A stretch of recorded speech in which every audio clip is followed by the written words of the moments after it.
Today's reading is from Matthew 2, verses 7 through 9, 13 through 15, and 19 through 21. Herod secretly called for the wise men and learned from them the exact time when the star had appeared. Then he sent them to Bethlehem, saying, "Go and search diligently for the child, and when you have found him, bring me word so that I may also go and pay him homage." When they had heard the king, they set out, and there, ahead of them, went the star that they had seen at the rising, until it stopped over the place where the child was. After they had left, an angel of the Lord appeared to Joseph in a dream and said, "Get up, take that child and his mother, and flee to Egypt, and remain there until I tell you.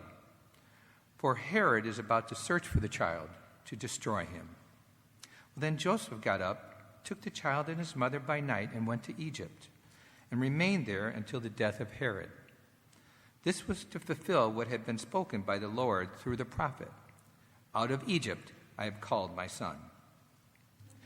When Herod died, an angel of the Lord suddenly appeared in a dream to Joseph in Egypt and said, "Get up, take the child and his mother, and go to the land of Israel, for those who are seeking the child's life are dead." Then Joseph got up, took the child and his mother, and went to the land of Israel.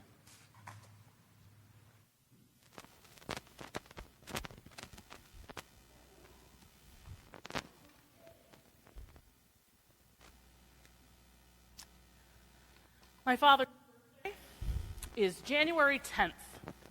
For this reason, it was tradition in our family and my family as we were growing up to leave all our Christmas decorations up until at least Dad's birthday on January, considered the last holiday of the season.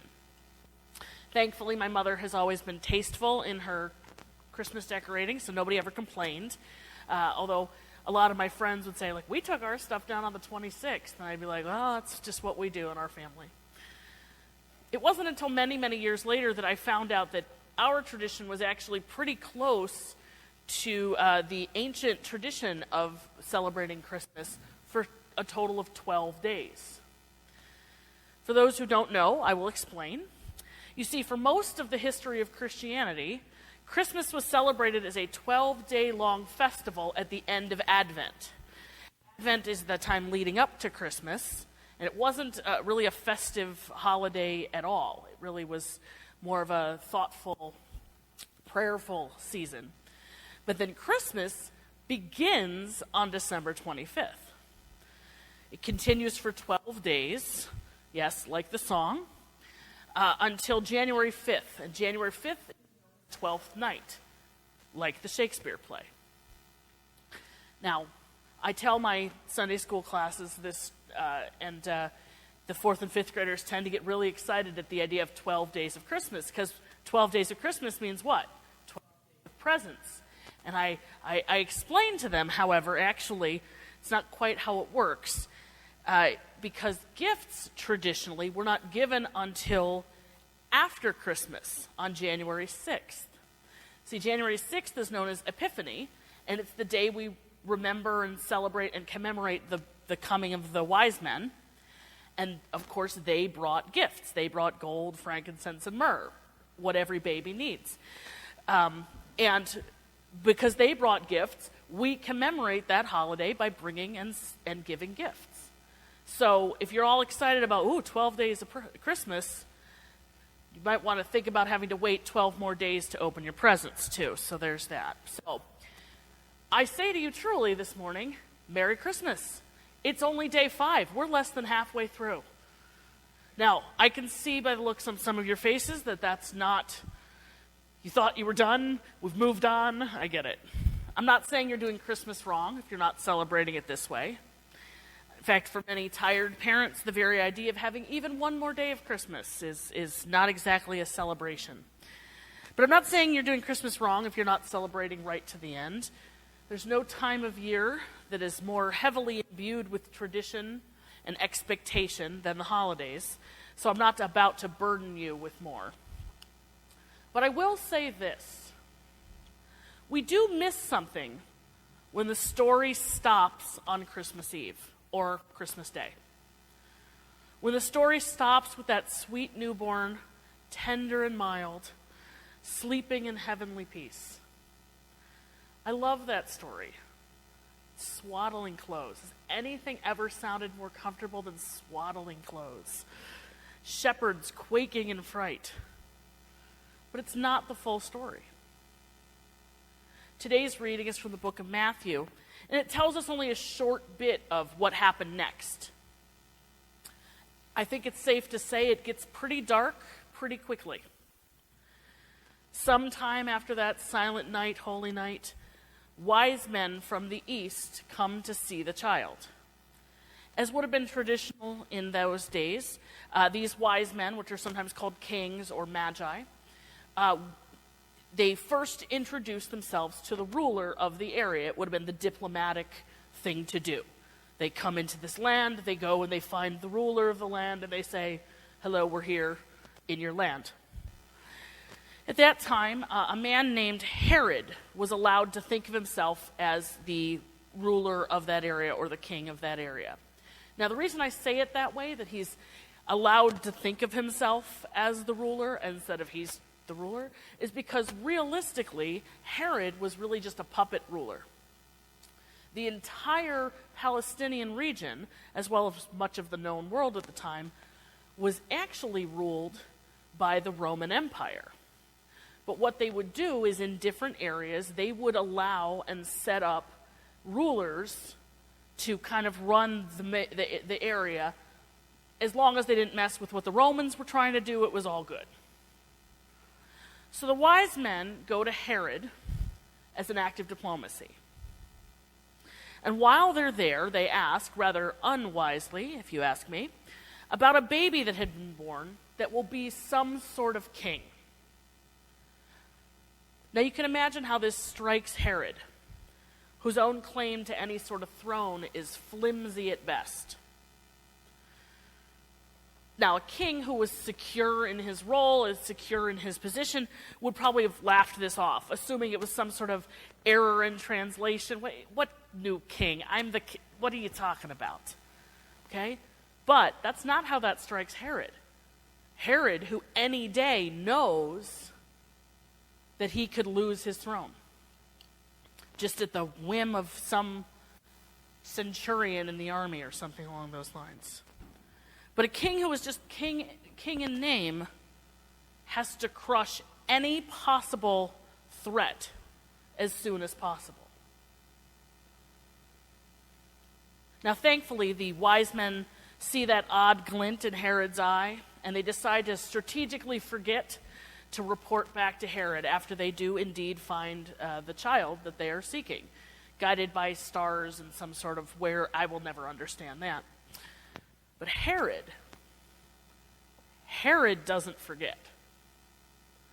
Now, it takes him some time to clear any sort of plan he has through the political powers of Rome. He wouldn't have had the authority to make this decision without running it through the Roman Empire powers. But in his desperation to cling to whatever power he has, Herod enacts a vicious, thoroughly evil plan.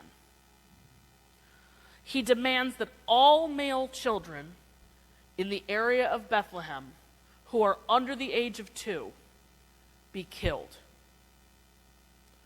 His hope, of course, is that this new king that the wise men referred to will be among those killed, and that'll solve that problem.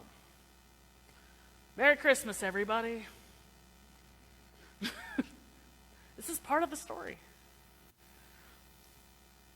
Given only about half a verse, we basically sweep on by one of the most unbelievably violent atrocities in the Bible.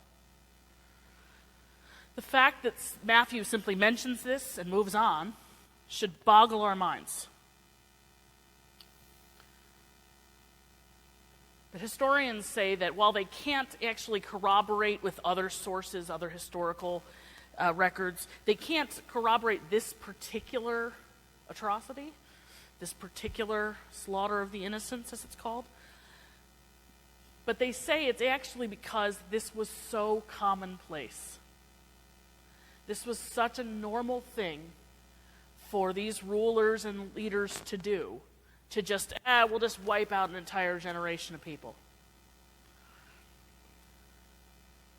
They employed this strategy regularly. So to Matthew, the writer, and his first century readers, the people that he was expecting to read this mention would have been met with a nod. At worst, maybe oh yeah, I remember that one. That was rough. The people are desensitized to this sort of violence. But the odd thing to Matthew then wasn't this sad, tragic, but commonplace thing. The odd thing is not it's what happened next. Next, we're told, Joseph is warned in a dream that this sort of destruction is coming. Joseph takes the small family, his wife Mary, the child Jesus, and they flee. True refugees in the truest sense of the word. They're hiding from an oppressive and murderous government. They go into hiding to protect their child. Now, surely, that can't be the odd thing either. Others must have done the same. There must have been whispers and rumors of this happening, and anyone with a child under the age of 2 would have fled, would have hidden. So Joseph and Mary flee isn't so strange. If anything, it's the natural reaction to any threat to your child.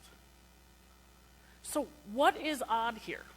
And I say that because Matthew is the only gospel writer, the only biographer of Jesus who writes down this story. So he's pulling at some string that's something strange here.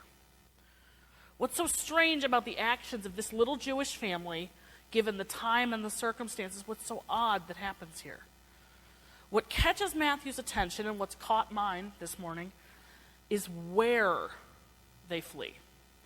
In terror, doing whatever they need to do to save their child, they escape to Egypt. Egypt. The Egypt. I envision Matthew's first century readers, that the same ones who earlier just nodded and shook their heads when they heard about this Herod's horrific idea. But this time, these same readers are floored by the revelation. Whoa. What did he say they went to Egypt? Egypt? What are they thinking? Are they crazy? Going to Egypt. Now, to understand this reaction, you have to understand what Egypt would have signified to the Jewish people at the time, to the people listening to this story. Now, I want to be clear. I want to just take a second. I want to be clear that I'm not in any way talking about modern-day Egypt. Modern-day Egypt, the Egyptian culture, has nothing to do with this conversation. In fact, in some ways, I'm not even really talking about a real land or a real people. I'm talking about the symbol that Egypt had become to the Jewish people at this point in their history. When they heard Egypt, they thought of one thing. You see, at the time of Christ's birth, the Jewish people had been living in captivity for literal centuries. For about 400 years, their land had been overtaken by empire after empire.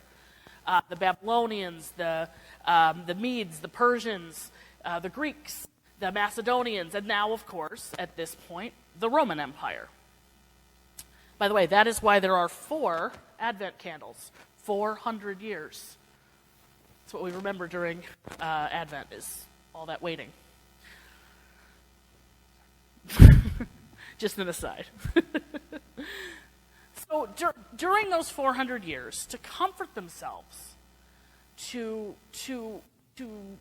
gather together and remember the good times, what the Jewish people at that time would have done is looked back at a time in history when they were living in captivity, a previous time they had been captured, a time they overcame their enslavement. They recalled, they'd gather together, they'd tell those stories, and they'd say, we've been living in captivity before. It's happened before. God set us free. This story of their ancestors' enslavement in Egypt and the subsequent escape from that bondage has become absolutely central to their understanding of who they are as a people. It is the thing they can claim as their own, their history, their tragedy, who they are. It's the only thing they own in a world where the Roman government can seize property at will or murder children without impunity. It's the story that they would tell their children again and again, the story of Moses, that baby in a basket floating down the river.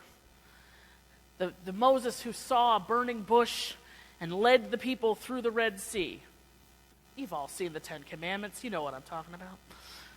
It is, in fact, the very same story that our Sunday school children are learning this year. We're walking through the story of Moses. It's the story that reminds them that sometimes it may take time for God to bring deliverance, but deliverance will come.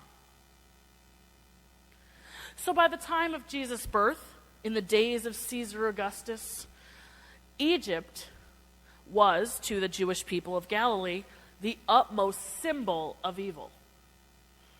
It was the bad guy. Egypt was a symbol of bondage, of slavery, of mistreatment and hardship and death. It was the very last place you'd expect a Jewish family to go seeking solace and comfort. It's the very last place you'd expect Jesus, born in Israel, to go.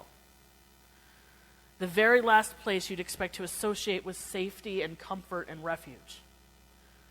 So yeah, to Matthew, writing this story from that perspective, that fleeing to Egypt thing, that is an odd detail.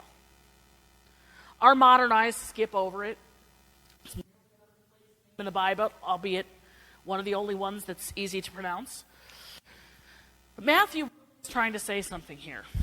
Matthew and I have a similar passion for the Old Testament.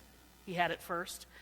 For most of his gospel, it's largely because of Matthew, by the way, for most of his gospel, Matthew is pointing backward to show how Jesus fits into history, proving with point after point that Jesus is the Moses-like figure that will bring deliverance to the people.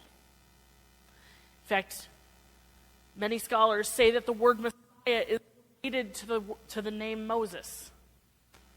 The people were looking for a Messiah, a Moses-like figure that will deliver them. And Matthew is determined to prove that Jesus is this Messiah. Jesus is this deliverer. Again and again throughout his gospel, he says things like, this was to fulfill the prophecy that. We heard one of those in this passage today. But while Jesus might be the one they are waiting for, Matthew is also saying that Jesus is nothing like you expect. Because even as an infant, even when he is a passive character in the story, just carried in his mother's arms, Jesus turns Egypt from a symbol of oppression into a place of refuge. Nothing Jesus does will ever be what people are expecting from the very beginning of his life. A king born in a barn. A Jewish child who finds refuge in Egypt. Egypt, of all places. A rabbi who chooses regular people, not scholars, as his disciples. A leader who chooses to wash the feet of his followers instead of enjoying the privileges of his role. A Jewish rabbi who ignores the laws of the Jewish faith in order to show love to people over laws. I can almost hear Matthew saying, yes, Jesus is what we've been waiting for, but he is hardly what we are expecting. Because that's the greatest gift of the Christmas story. That Jesus came into our world, and nothing has been the same since. Madeleine L'Engle is best known as the author of the sci-fi novel A Wrinkle in Time. Probably many of you have read that or seen the movie with Oprah. Madeline L'Engle was also a Christian who wrote many nonfiction commentaries on life and theology. But she once wrote a commentary on this very story, on Matthew's extended Christmas tale, a tale that you miss if you stop Christmas, the baby in the barn. It's probably the best thing I've ever read. Contemplating the Christmas story, L'Engle writes, "There is nothing so secular that it cannot be sacred." The lesson of this story is that there is nothing so secular that it cannot be sacred. There's nothing so secular, so worldly, so lacking in divinity that it cannot be sacred, redeemed, and given value by God. If Jesus can be human, then being human must be sacred. Being human gives us value to God. If Jesus can come to earth, then our earth must be sacred. Our world has real and infinite value. And if Jesus can enter Egypt and change its story from a land of slavery and bondage to a place of comfort and safety, then Jesus can enter our own lives and make equally radical changes. And that is the story of Christmas. It's not just the sweet and sentimental story of a beloved baby sleeping in the hay. I love that story. But it's a story of the dark being conquered by the mere presence of the light. There is nothing so devoid of goodness that God cannot redeem it. There is nothing so secular that it cannot be sacred. Amen. At this time,